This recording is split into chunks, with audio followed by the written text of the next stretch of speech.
the basic agenda, what we are talking about is how we can improve education within India, and I think, sir, you set the right stage.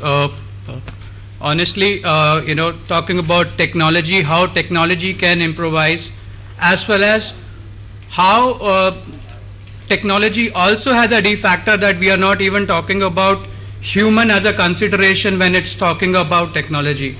So whenever we are giving education, even if I go back and look at my son at home and talk about it, I always try to see the same correlation, that is technology taking away from the ecosystem of cultural or the humane part of it, how we grow, how we actually have grown in our own past. So if we talk about the learning ecosystem, the learning ecosystem is not only institution. The learning ecosystem is, we learn from community, we learn from our parents, we learn from family, friends, everyone who exists. It's not only education. So if we go back and see, the first thing you see a bright kid, what do you say? The first thing you say is, he has come from a very good family. And as they grow in their career, the second best thing when they get into a corporate or any institutional work, the second best thing you see is, wow, which institute is he from? So there is always a correlation factor. So a learning ecosystem carries everything. It's just not education. And the newest thing we are talking about is technology. Technology is an injection to make things learning more process oriented, more stabilized oriented. And like sir, you rightly said about using set of technologies, phones, absolutely. I certainly believe that it should be widely used.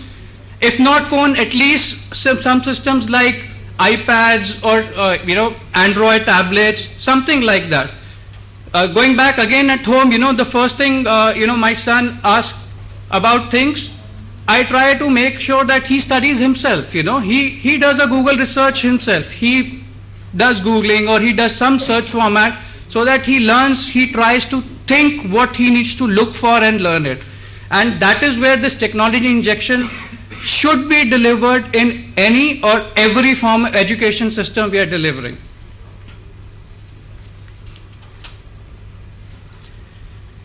This is a common phrase, 10,000 hours to perfection.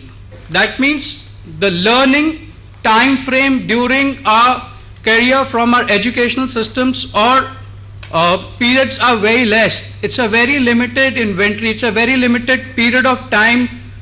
The basics of educations are delivered to a student or a student in a college or a university or even a school. Perfectly, we believe that education has two values. One is to teach, the second is to learn.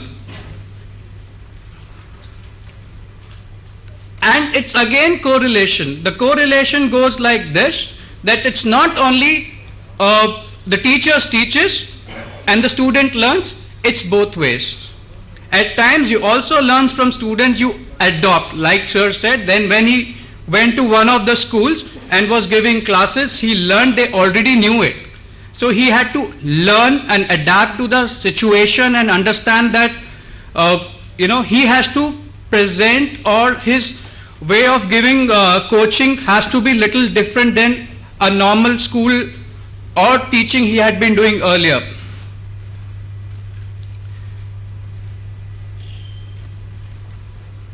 Typically, these are the two strongest bone in a human system. A backbone, which is a spine, and a collarbone, which gives us front movement. So if you go back and see technology, the backbone is the data, the document we are carrying, the information piece we are carrying.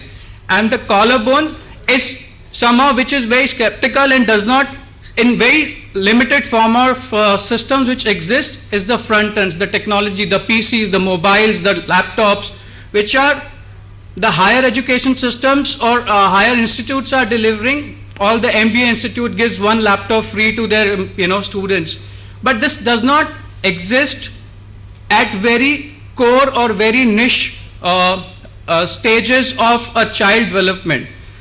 A computer subject is still a subject in a class. It's not a technology which he or she needs to deliver it over a period of time, learn it, use it to learn, making the learning process faster.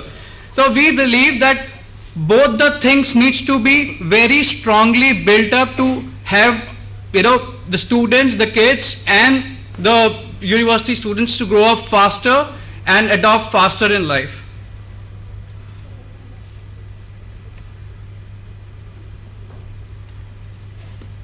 Education is information, and if you talk about India, India is still the very largest form of analog. Analog by means is still lot of information exists in papers. That paper which is very hard to find, that paper which is not even, there's no awareness for a student, for even teachers, even coaches, even mentors, that this information, piece of information exists. If we go back to even our schools, educational institutes, we don't know what Institute 1 is teaching, we don't know what Institute 2 is teaching. The reason we assume that the level of teaching is same because there is a centralized board which is conducting that books or the system, but there is no system within itself that how the coaching is actually delivered. And the first presentation what we saw was actually putting those CCTV cameras was, what I could get from that is that it is actually not doing a surveillance, it is more of understanding how the coaching is imparted and what can be improved upon. I really like the idea and appreciate that activity which is being done. Whereas the backbone does not exist. Everything is piece of information, and the piece of information needs to be digitized. It needs to be presented in electronically format, maybe books, maybe those class courses, lectures in video formats. These information needs to be digitized, and once digitized, imagine a situation that one school learns from another school learns from another school, and there is a collaboration within the system. This does not exist. We don't know what the other institutes are teaching. We really don't understand that perspective. The parents don't know what kids are doing. The parents don't know what kids are doing. There's a quarterly parent-teacher meeting in a smaller school. There is probably no interaction in universities with parents because that kind of a system hardly exists. So there is, digitization can actually help the students and the parents and the teacher to learn what is delivered and how effectively it is delivered. If you go back at international thing, Indonesia is doing university archiving. Some bits and pieces are still done in at a university level, centralized university especially. There are library automation which are going on.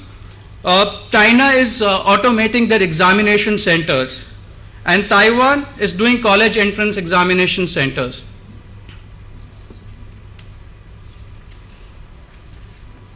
So what's the trend? The trend is to not move away from paper, but the trend is to control the way the paper is moved within the information.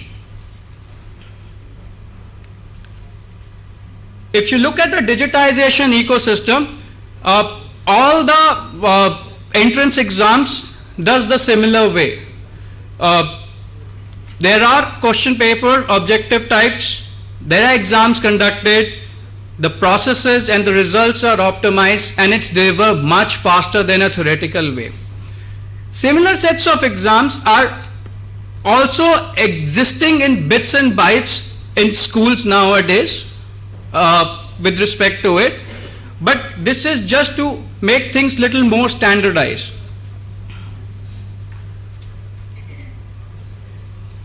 The biggest challenge is it's once on a document, the backbone we're still talking, it's very difficult to get the paper. When you have to search, the bare minimum it takes about 5 to 6 hours, and it takes weeks in bigger schools, bigger institutions. And university, believe it, a lot. If I lose my, let's say for that matter, even mark sheets of my things, we all know how much time does it takes to get it back.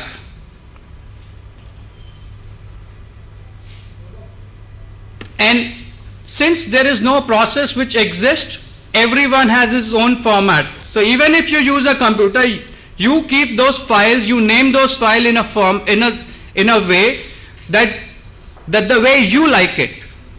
Even the docs, the filing cabinets, you keep it the way you like it.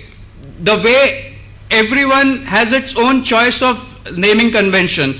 So when you use technology, that process can be automated, and that process will help in getting the information much faster. So what is the digitization flow? The digitization flow is the backbone, which is the input.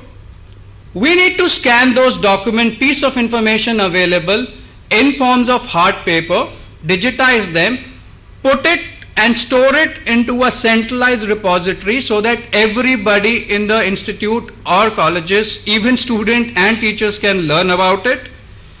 Then there is an information management and output or print again if required. So what are the 5S advantages of digitizing? The speed how you get that information. If it is taking you, a small question to everyone, do we remember last year on 14th of Feb what we taught our students? We don't. Honestly, we don't. And for that matter, last year, maybe 1 month back, we don't remember. I don't remember what I taught my son also 1 month back. If we can digitize, if we can store information, it's a hard process, because we are asking you to do little changes in the way we are delivering the system right now. The change is very difficult in humans. So it's, even when we ask students to change, the best thing we say is, ye to nahi kar sakta. So that's what we are trying to say. It's little hard, but if we deliver that hardness into smoothness and process oriented, the best thing we get is speed. Then the storage. We don't need to store those piles of paper documents over a period of time. Search. We can cross search. That means we can see a particular section of study delivered by, let's say, there are multiple institutes which joins together, or even a same institute with multiple branches across India or within Delhi. They can see what other division or other sections are training and how they are training. So they can learn. The teachers, the coach, the mentor can learn on themselves. The security. You can define who has access to what document types at what point of time. And the statutory compliance, if there exists any. So the complete document management piece is a step hold of digitization, scanning, capturing the information we want to capture, processing it, and then defining a destroy. That's a life cycle of a document when we really don't want that piece of information anymore. And print if required. So from scanning perspective, from Canon, we have a forte of boxes or the scanners, the input solutions, which ranges from a mobile or a personal scanner, has a Wi-Fi facility, you can digitize using a mobile phone or an iPad, to a very high end that you want to do millions of records to be searched or scanned. At last, I would like to say it's not only technology which can really build value, it's the human touch. So So we all have to work together for our own better tomorrow, and that better tomorrow is our old self, which is the learning system, and our own students. Thank you very much.